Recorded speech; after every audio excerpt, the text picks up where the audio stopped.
to think I had them sorry suckers about to win the finals. Let me jump on this before I even get started.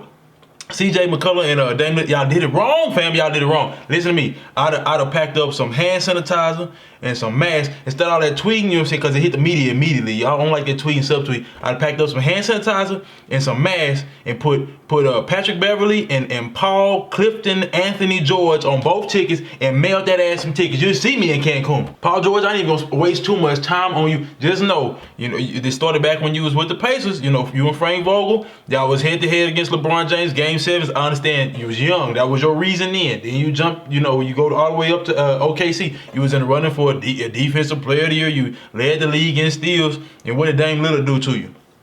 Now you sit on the sideline tapping your imaginary watching going on, but what was you doing? Playoff P? What that P stand for? It ain't Paul. Me give you a hint. I want some sponsors one day, so I ain't gonna say it out loud. What? Montrezl Harrell, why were you even in the series? You were supposed to be there for defensive purposes, right? Now, I don't even appreciate the fact that you and Lou Will was both on the six-man battle. I had two men from the same team be on the six-man battle. I don't get it, but I don't care anymore. Y'all are out of the playoffs. You were supposed to be there for defensive purposes. Jokic got whatever he wanted, whenever he wanted, however he wanted, on your head. But we're going to get to Jokic in just a second. Now, as I'm going through these players, I'm going in order of how the blame should be bestowed upon these Clippers players. And again, I had them winning. I don't understand how you couldn't at least make it to the conference finals. I had them not only winning that series, I had them beating the Lakers in the next series, and I had them winning in the finals. So I'm on top of you now because you made me look bad. Now I'm wrong because y'all were inefficient and didn't do what y'all was supposed to do. On to the next player. Booing out in South Gwinnett just like Lou Will. 6 men like Lou Will. 2 girls and they get along just like Lou Will. Where the hell did you go? 6-man nomination, and I'm not gonna lie to you, I don't even remember what Schroeder's stats was. You could have won it according to the regular season, but Montrezl Harrell and Marcus Morris averaged more points than you in the series? And you supposed to be the 6-man? Now, I don't understand how this is the best team you've ever played on. Legitimately, the only thing, you didn't even have to facilitate at this point. The only thing you had to do was come in second half and score off the bench. That's it. You couldn't get that done. What made it even worse was Montrez had 6 less minutes per game than you and still outscored you. And he's supposed to be the defensive guy. That's all right. CJ, Dame, y'all send him some lemon pepper wings on the way to he can enjoy on the way to the crib. As far as players go, I saved the best by far for last. Kawhi Leonard, come sit down. I got questions. Okay, 0-5 in the fourth quarter in a closeout game. You have 5 points on 27% shooting. Oh wait, let's go back. In the second half of each game in that series, you average what? 10 points on 27% shooting. I watched you last season close out 2 very crucial playoff series for yourself and your legacy. I watched you close them out with clutch shots. Now, I'm not saying that they were supposed. You know what? I might even give you a break because if you don't make those shots, I question now if y'all would have been able to win that series. When you was over there in Toronto. So I'm not gonna lie to you. You didn't give me too far off of what you gave me last year. If we're being completely honest, I would have liked to have seen a better fourth quarter performance. Now, I'm not letting you off the hook, but I'm not going to put you on the pedestal of LeBron James, Michael Jordan, Kareem Russell, so on and so forth. So I don't really care that you didn't get it done in the fourth quarter. I don't really care that you didn't get it done in a 7-game series. It is kind of a big deal that you let go of a 3-1 series and you were the team that's up. But at the end of the day, again, you're not on the pedestal of the upper echelon. Hall of Fame, 50 greatest players of all time, and then you have the top 5 or the GOAT debate type players. You're not in there. You're going to the Hall of Fame, no question. You could go down 50 greatest players of all time, no question. You're not the first big name player or a top 5 athlete in the league to have a blunder in the playoffs. But I'm sorry, I'm not gonna go that hard on you because if we're being honest, if your name is not LeBron James, you're not gonna get scrutinized in the NBA. Actually, I tell you what, I'm gonna switch that up for just a second. I will say this, Kawhi, it's not so easy being LeBron now, is it? Now, you never said that you were, because we've heard you say 2 words and a laugh in your entire career, but at the same time, it's not so easy being LeBron now, is it? When you're expected to do everything, I tell you what, let me ask Jokic, because he was the third player in minutes for this series, led the series in points, rebounds, assists, and blocks. That's a LeBron-like formula. When he came out of what? One game 7 3-1 comeback, another game 7 3-1 comeback against you. On to the last man though. Flyer than a piece of paper bearing my name. I got the hottest chick in the game wearing my chain. Oh, not DOC. Similar to the letters, no one can do it better. That's not quite true, Hov. DOC. Let's talk about Doc Rivers for just a second. Now I know most of y'all have heard the little stats and the rumors and everything. Okay, so I'm gonna give it to y'all one more time. 13 times in the NBA, 74 years of the NBA, 13 times has a team come back from a 3-1 series in the playoffs.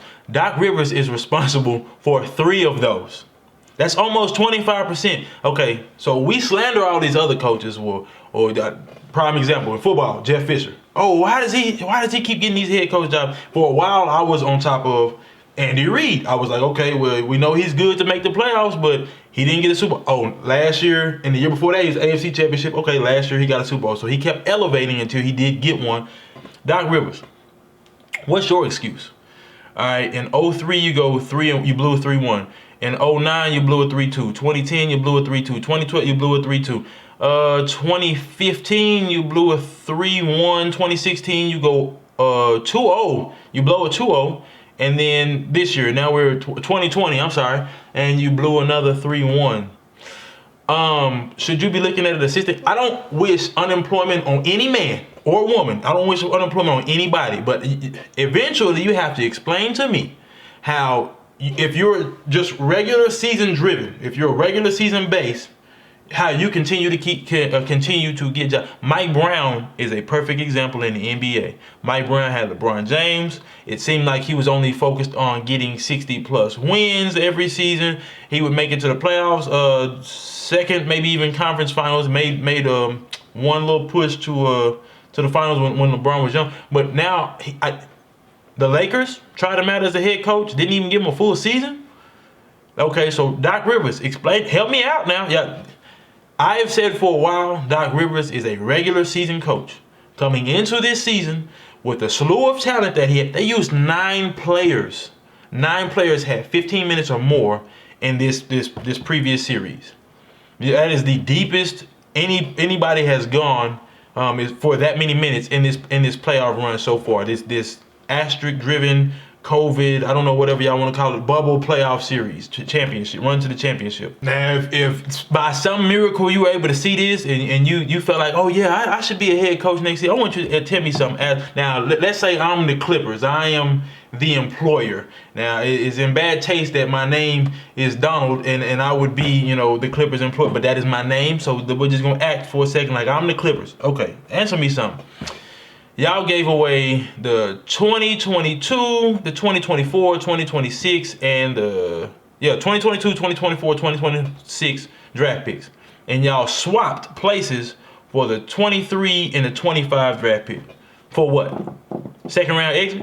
Now again, I'm your employer. We sitting here, we having this conversation. I'm looking at all these draft picks. I got 3 for sure that's gone. 2 for sure. I'm not really sure where we're gonna get some players at. All right. Not the end of the world, seeing as how this is Los Angeles. Y'all will be able to get players to come over there as free agency opens up for stars and superstar-like players.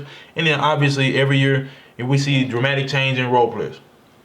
Here's my beef. For those of y'all who don't know how the luxury cap works, I'm not going to explain in depth, but just know every dollar amount that you're over the salary cap in the NBA, you go into the luxury tax.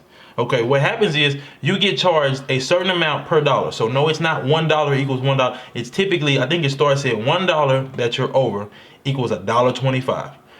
The Los Angeles Clippers are going to have to pay something like $76 million in luxury tax.